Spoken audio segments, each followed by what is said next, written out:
What is happening, everyone? Welcome back to G-Ball Vision. Today I have an exciting one for you guys. We are taking a look at a USA-made Demko AD20. Before we get started, double check and make sure you are subscribed to the channel. I would love to have you here. Before you head out, do me a huge favor. Hit that thumbs up button. I greatly appreciate it, everyone, and feel free to let me know down in the comments what you are carrying in your pockets today. Love hearing from you guys down there. Feel free to let me know what you think of the knife we are checking out today. So this is basically all but the second time handling this knife. Huge shout out to Jamie for sending this guy in for me to take a look at. I took it out of the zippered pouch, kind of messed with it for a few minutes, and then I put it back away, and I haven't had it out since then. I really wanted not a true first impressions, but a fairly true first impressions. Now, I may piss some people off here at some point in the video, and if I do, I'm sorry. That's not my intentions. I am just telling you my opinions on certain things, and if you disagree with me, that is okay. It's not, the end of the world. It's not going to make me mad if you do disagree, and we'll get to that here in a moment. But let's go ahead and cover this guy. So this is a USA-made Demko. This is the first time I've ever handled a USA-made Demko, and this is a obtainable grail for me for 2024. This is one of the knives that I have put high up on that pedestal, and this is a knife that I want. I want this badly. I can taste it. This is basically just a little tease for me. So thank you, Jamie. But no, he sent this in to make sure, not only to give me content, but to let me check it out and really make sure I want one before I pick one up. But after getting this and handling this, I want one badly. I want one in Magna Cut. I don't really care much what blade shape. I mean, I want a good user blade shape similarly to this drop point style blade here. We have a nice stone wash on this drop point. It's kind of leafy shaped. It's kind of spear pointy. It's not a true spear point. But kind of reminiscent of one. More of a drop point, your prototypical drop point there. We have a fairly thick blade stock going all the way to that nice pokey tip. Just a constant string of upward swing to that tip, but still going to be a great blade shape for slicing. The sharpening choil, I don't know if that's good or if that's bad. There is one there, and I think you'd get a little bit of sharpening life out of that. You can always notch in a little bit more if you need or want. We are sporting the shark lock, of course, on this guy. Fully made in the US of A. We have Andrew Demko's standard pocket clip here, more of a lower mounted clip, but what this shows us is Andrew Demko is not really too worried about aesthetics. He's not worried about, he's more worried about functionality and things just working, right? That's what his designs are based on. Knives that you can really use, knives that you can depend on. Knives that are easy to carry, easy to get in and out of pocket, that are comfortable to hang on to. And I have to tell you guys, he is, in my opinion, one of, if not the best designers in the game when it comes to making a reliable folding pocket knife. I don't know who you would put ahead of Demko. There might be someone else, but Demko is kind of the king in my opinion. We have textured G10 handles. There are other offerings you can get with different handle materials, different finishes. There's also going to be other steels that you can get, other blade shapes. In the case of this one, we are looking at CPM M4 for the blade steel, which is a great steel. Very tough, has good edge retention, just not the best when it comes to corrosion resistance, but with the right care, with the right finish on the blade, you're going to be just fine. I have some satin M4, and I've never once had an issue. I have some coated M4, never once had an issue. With this heavy tumble stonewash here, I think you will be just fine as long as you at least kind of take care of it. This is definitely a much more substantial knife than the 20.5, which we can bring out here momentarily. But one thing that this clip does well, guys, is allow you the ability to get this in your pocket and get this out of your pocket very easily. You have this nice landing spot for your thumb. And then this thing has good retention, but it'll be easy to get this guy in and out of pocket. I'm not sure if this comes with the ability to mount this lefty or not. I don't know that for sure. I know that the 20.5s, I'm pretty sure they do. But here you can get a good idea of how much more substantial these 20s are than the 20.5s. They're just longer, they're thicker, they're just way more substantial than the 20.5s. As far as the blade stocks go, those are going to be very similar, I believe, or very close anyway. But the 20 all the way around, except for maybe that blade stock, is just going to be a lot more substantial in your length, in your thickness.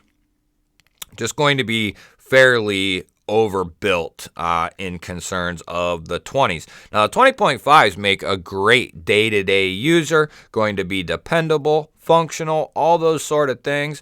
It's just that the USA-made ones have a little bit more into them, as they are USA made. There's just a little bit more that goes into the 20s than the 20.5s. Although the 20.5s are going to be very well made in a Taiwan factory, we can pretty much depend on Taiwan to do a solid job.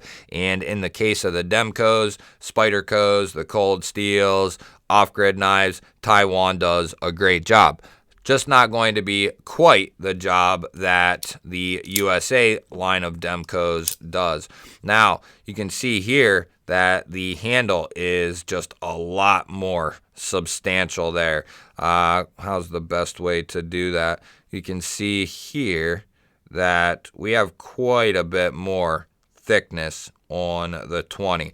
And that's one of the reasons why I really want one of these. It's this on steroids. It's just so much more substantial. It's going to be a lot more comfortable, especially if you have bigger hands.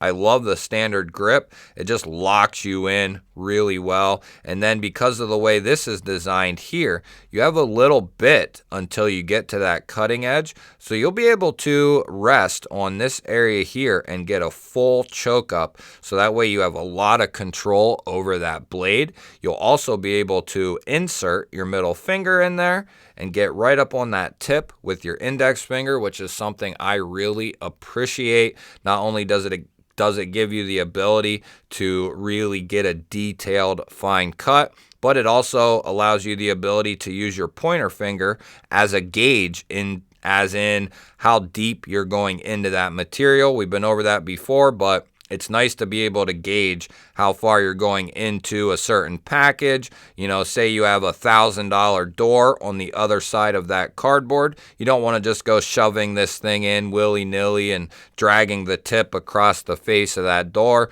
You know, say you have an inch, so you back off a ½ inch and you can make your cut, use your finger as a gauge.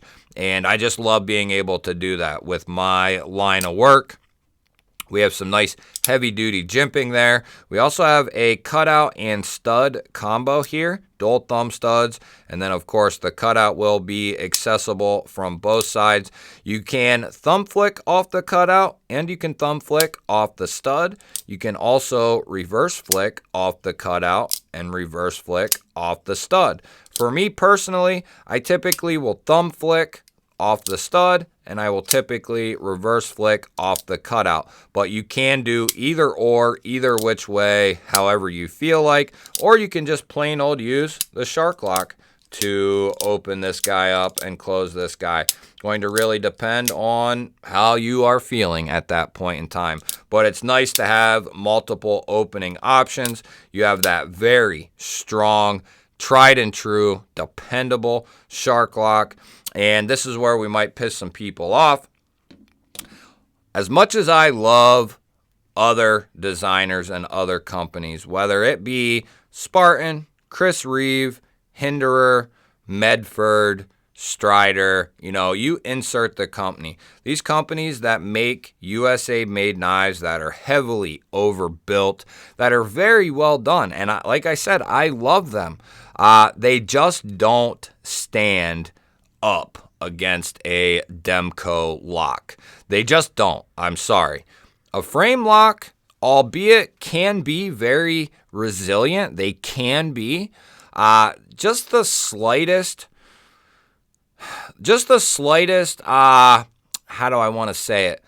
The slightest tweak, the slightest thing done wrong, that lock can slip off the lock face very easily, causing a premature disengagement. In the case of a shark lock, a triad lock, a scorpion lock, that is not going to happen. These locks are actual locks. These are meant to stay locked up until you physically unlock them. A liner lock, a frame lock, no matter how overbuilt your titanium handles are, no matter how thick your blade stock is, no matter how thick that lock bar is, it doesn't matter. It's not going to withstand the same amount of pressure and anything else, adversity, that these shark locks can withstand. In my experience, the first thing that is going to shear on a knife like this or break, first of all, it's typically most likely going to be the stop pin. Depending on what you're doing, you're going to shear that stop pin in here some way or another. And that's going to be very tough to do, but if you're batoning this through a log, it can be done. Secondly, it's going to be the blade snapping in half. Before this lock fails, one of those two things is going to happen. This lock is not going to fail you. Now, you cannot say the same thing for a frame lock. The first thing that's probably going to happen on a frame lock is that lock bar is going to slip off the tang, or it's going to bend that lock bar, depending on what you're doing. Now, we're talking about getting into something really crazy with the pocket knife, right? But my point still stands that this is probably, I don't even know if it's probably, this is the most dependable locking system, or one of the most dependable locking systems on a folder that you can get. The other ones are both Demko locks. The Scorpion lock and the Triad lock, they're all Demko locks. As much as I love frame locks, liner locks, they just don't, put anything next to a Demko lock. And that's one of the big reasonings for me to pick one of these up before I pick up another Hinderer or a Medford or a Strider or anything like that. If you're looking for true dependable functionality, utility, the Demko is where I would, point you.